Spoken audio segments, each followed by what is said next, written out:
Seminar के अध्यक्ष comrade Surendra, comrade Kulvandesi, comrade Surendra Rana, Ravishankar ji जो हमारे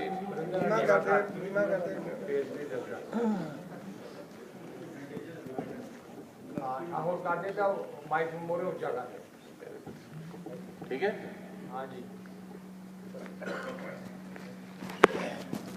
और सभी मेरे प्यारे दोस्तों और बुजुर्गों, जैसे आपने सुना कि मैं सीधा एयरपोर्ट से आ रहा हूँ और लंबी सफ़र रही, हांगकांग से आना पड़ा, मतलब आखिरी मिनट में मेरा सफ़र को प्लान पूरा बदल के। अब दिल्ली से चल के मेरे को तकरीबन 36 घंटे हो गए हैं और अभी तक मैं कॉमरेड कुलवंत से कह रहा था नात होने तो न तो कहता नहीं सभी लोग इंतज़ार कर रहे हैं, अब उसको सीधा ले आए एयरपोर्ट से। तो इसलिए थोड़ा माफ़ी चाहता हूँ कि अगर मैं पूरी ढंग से जो भी बात मैं कहना चाह रहा था वो तो है लेकिन आवाज़ आ रही है नहीं? ठीक है। अच्छा कह रहा था ना थका हुआ हूँ तो शायद थोड़ी धीमी आ रहा है, लेकिन अभी पकड़ लेंगे। तो वो एक कारण है, लेकिन सबसे पहली बात तो ये है कि इंडो कैनेडियन वर्कर्स एसोसिएशन के लिए हमारी बहुत ही एक क्रांतिकारी बधाई और सलामी है कि कोमागाटा मारू की ये शताब्दी, ये सेंटिनरी को तो यहाँ पर इतने बड़े पैमाने पर मनाने का फैसला किया और मना भी रहा, क्योंकि कोमागाटा मारू आज हमारे देश के आज़ादी की जंग का एक हमारे हिसाब से एक बहुत बड़ा सुनहरा अंग, लेकिन बहुत झगड़ा देश के अंदर होता रहा। अभी पार्लियामेंट चल रही है देश में। पहले जब ये प्रोग्राम का ये डिटेल जो बना था पिछले साल, तो अक्सर जुलाई में कभी पार्लियामेंट होती नहीं है इंडिया में, लेकिन अब चुनाव होने के बाद वो हम भी सोचते थे कि वो जुलाई से पहले ही या जुलाई के पहले हफ्ते में ख़त्म हो जाएगी, लेकिन वो शुरुआत ही हुई है जुलाई में। तो अब पार्लियामेंट को भी छोड़ के आना वो भी मुश्किल था, क्योंकि अब नई सरकार है। आप सभी जानते हैं कि नए मतलब उनके जो काम और नीतियाँ और पॉलिसियाँ वो शुरू करेंगे, तो ऐसे समय पर पार्लियामेंट का सेशन खास इम्पोर्टेंट हो जाता है। पता नहीं कैसे कानून बदलेंगे, क्या ले आएंगे, लेकिन यहाँ पे आते समय जो थोड़ी डिले जो मेरे वीज़ा देने में लग गई, उससे यही हमें भी महसूस हो रही थी कि नहीं, यहाँ पे ज़रूर आपके बीच में आना ज़रूरी है, क्योंकि कोमागाटा मारू की ये शताब्दी ज़रूर है, लेकिन जो लड़ाई उन्होंने उस समय शुरू की वो लड़ाई अभी ख़त्म नहीं हुई। अभी भी आप लोगों के ऊपर और अपने भारतवासियों के ऊपर इमिग्रेशन लॉज अभी जिनी सिम्स बता रही थी कि कनाडा के पार्लियामेंट के अंदर इसके बारे में बहुत बड़ी चर्चा चल रही है। बहुत बड़ी एक किस्म की नई किस्म की लड़ाई हो रही है कि किस तरीके की इमिग्रेशन लॉस वो बना रहे हैं यहाँ पे।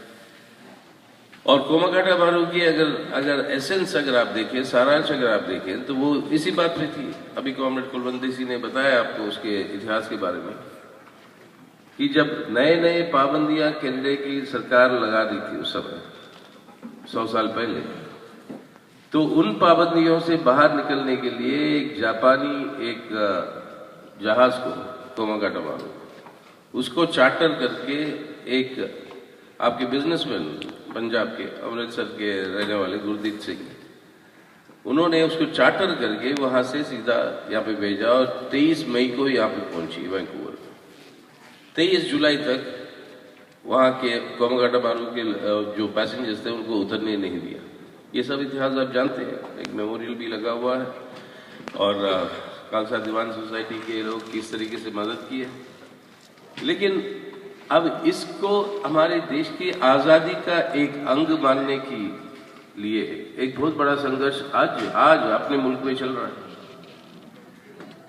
पहले जब वाजपेयी साहब की सरकार थी तब उन्होंने कहा कि एक जहाज में गए और 2 महीने वहाँ पर उन लोगों ने बहुत तकलीफें उठाई। इसका मतलब ये नहीं है कि वो स्वतंत्र सेनानी, बहुत लड़ना पड़ा उसके लिए।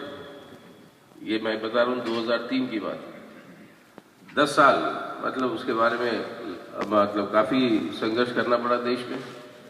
और उसके बाद जब मनमोहन सिंह साहब की सरकार आई तब गदर पार्टी की शताब्दी के समय पर एक पोस्टेज स्टैम्प निकालने के लिए दबाव डालकर उनसे निर्णय करवाया। उसके बाद सैन फ्रांसिस्को में गदर बाबाओं का जो आश्रम है, युगांतर आश्रम, उसको एक म्यूजियम के रूप में बदलने के लिए सरकार ने खुद फैसला लिया। तो कुछ बातें आगे बढ़ रही, और वही मैं अपने सोनेर में भी लिखा कि जब national council for educational research and training, जो भारत सरकार की एक बहुत बड़ा संस्था है, उन्होंने अपनी आज़ादी के आंदोलन के बारे में जो बहुत बड़ी किताब जो उन्होंने छापी, उसके अंदर एक चैप्टर है गदर मूवमेंट। और वही अब अगर अब वापस मैं टाइम पे पहुंच गया तो थर्सडे को लिस्टेड है अपने पार्लियामेंट में, इसी कोमागाटा मारू के सेंटेनरी के सवाल पर हम ही ने मूव किया था वो राज्यसभा के अंदर। और अगर मैं नहीं हूं तो हमारे बाकी साथी हैं, मतलब वो उठाएंगे, मैं अगर आपके बीच से पहुंचा नहीं वापस उस समय तक। लेकिन वो सवाल अभी भी चर्चित है। मतलब मेरा कहने का मतलब है कि आज तक इस इतिहास को उसकी जो सही जगह है, वो जगह दिलवाने में आज तक ये संघर्ष जारी है। यानी दो कारणों से ये सेंटेनरी जो है काफी इंपॉर्टेंस रखती है। पहली बात, जिन सवालों के ऊपर कोमागाटा मारू ने जिन सवालों को उछाला, वो सवालें पूरे अभी तक हल नहीं हुए। जब उन दिनों में 200 कैनेडियन डॉलर की कानून बनाया था उन्होंने, हाल ही में इंग्लैंड में एक नया कानून का प्रस्ताव लाए थे, कामयाब नहीं हुए। अच्छी बात है, बहुत बड़ी संघर्ष चली इंग्लैंड में, लेकिन वो प्रस्ताव यही लाए थे उस समय, जैसे $200 की बात थी, अब 3000 ब्रिटिश पाउंड जब तक आप नहीं दिखाएंगे आपको वीजा नहीं मिलेगा। अब ये कानून बनने से रुक गया क्योंकि बहुत बड़ी आंदोलन चली वहां पे, लेकिन ये खतरा तो है। और उसी तरीके के आप भी देख रहे हो जो टाइटनिंग जो हो रहा है आपके इमिग्रेशन लॉस के बारे में, तो ये संघर्ष अभी तक पूरी मतलब उसके अंदर सफलता हमने हासिल नहीं की। और दूसरी बात, इंडिया के अंदर ही जो इसको पोजीशन जो मिलना चाहिए था, वो पोजीशन अभी भी वो संघर्ष चल रहा है। तो यानी कोमागाटा मारू का 100 साल के बाद भी जो बुनियादी बातें उससे उभर कर आई, उन बातों की आज भी प्रासंगिकता है, आज भी उसकी अहमियत है। और जो बातें जो उभर कर आई वो क्या थी, और आखिरकार हम क्यों कह रहे आजादी आंदोलन के अंदर कोमागाटा मारू का एक बहुत स्पेशल जगह है, क्योंकि अपनी सरकार खुद मानती है। सरकार की जो एनसीईआरटी जिसका जिक्र मैं कर रहा था, वो खुद मानती है। और सरकार मानने से पहले ब्रिटिश के रिकॉर्ड बताते हैं। ब्रिटिश वालों का सेडिशन कमेटी रिपोर्ट करके एक था 1918 में, उस सेडिशन कमेटी रिपोर्ट में ब्रिटिश के रिकॉर्ड दिखाते हैं कि कोमागाटा मारू और गदर पार्टी का प्रभाव किस तरीके से पड़ रहा था देश की आजादी के आंदोलन पर। और वो कोमागाटा मारू के अंदर वो जो स्वतंत्रता आंदोलन का हिस्सा क्यों कह रहे हैं, क्योंकि आप जरा पीछे हट के सोचिएगा, 100 साल पहले ज्यादातर अपने पंजाब से लोग आए क्यों थे इधर कनाडा से, अपने अपने पिंड छोड़कर वो लोग सब निकले क्यों थे, क्योंकि वो हालत जो थी उस समय ब्रिटिश हुकूमत के चलते हुए, उन हालतों से बचना और अपनी जिंदगी को बेहतर बनाना अपने बच्चों के लिए, अपने परिवार के लिए, वो मुख्य उद्देश्य।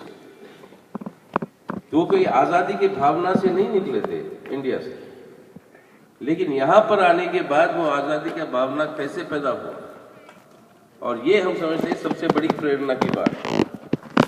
क्योंकि यहां पे आने के बाद, पहले कनाडा में, बाद में अमेरिका में, सैन फ्रांसिस्को में, उन्होंने देखा क्या कि चीनी के साथ या जापानियों के साथ इस तरीके का सलूक नहीं होता जिस तरीके का सलूक होता अपने हिंदुस्तान के।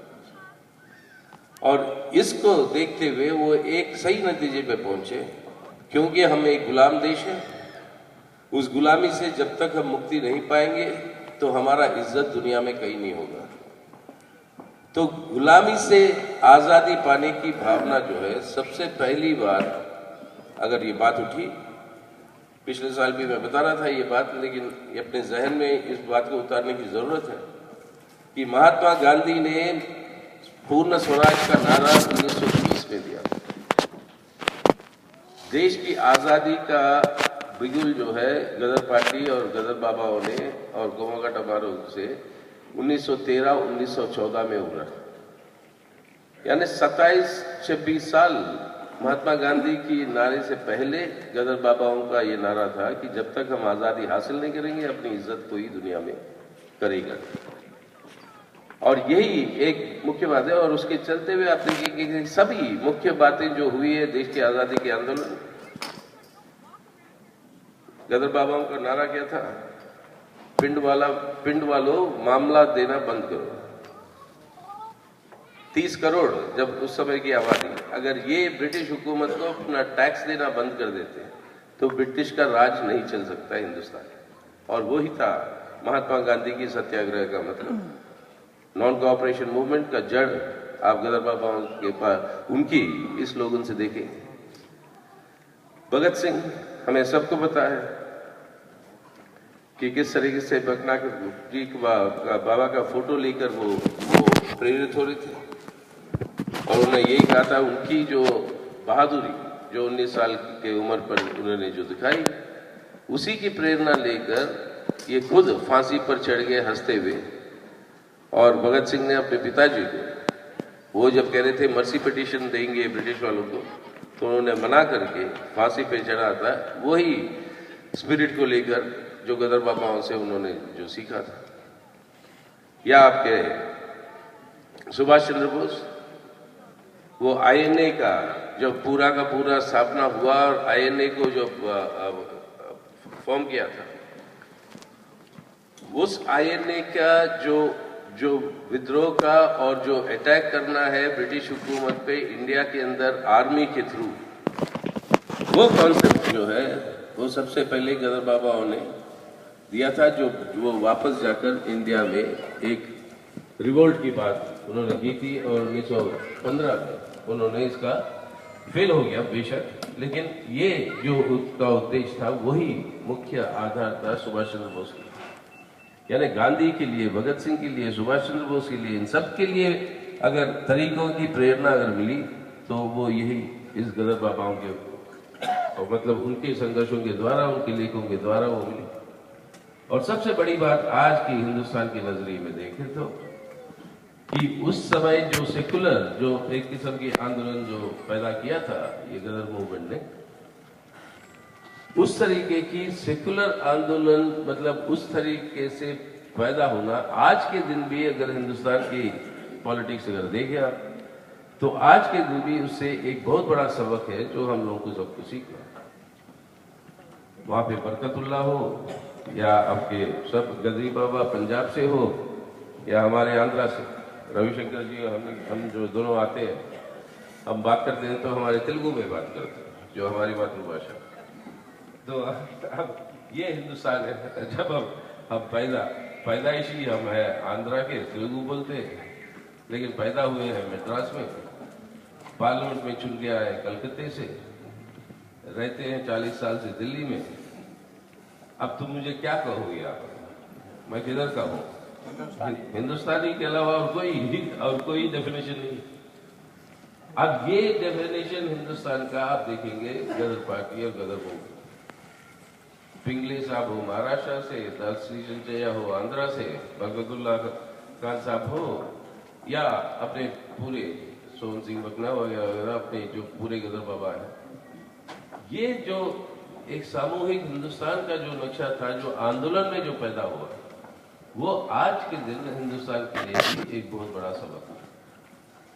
तो इसलिए आज जब इन सभी बातों को हम ध्यान में ले आते हैं और ध्यान में रखते हैं, गोमाका टमारो का ये सिर्फ इतिहास के अंदर उसकी जगह सही होना है, मतलब उसी के लिए संघर्ष नहीं, लेकिन उससे जो प्रेरणा जो मिली है उसका आज इस्तेमाल हो एक बेहतर हिंदुस्तान बनाने के लिए।